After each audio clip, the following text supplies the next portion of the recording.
కలబోసిన తల నిండా కనకాంబరం ఎట్టినట్టు ఎర్ర నీళ్ళు దిష్టి తీసి పోసినట్టు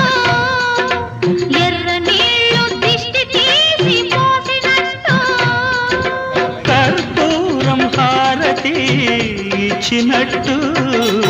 ఆకాశం ఎందుకో పచ్చబడ్డది ఆ నడుమ బొట్టేమో ఎర్రబడ్డది వీచే గాలుల తాకిడి సాగే గువ్వల అలజడి రమ్మని పిలిచే పై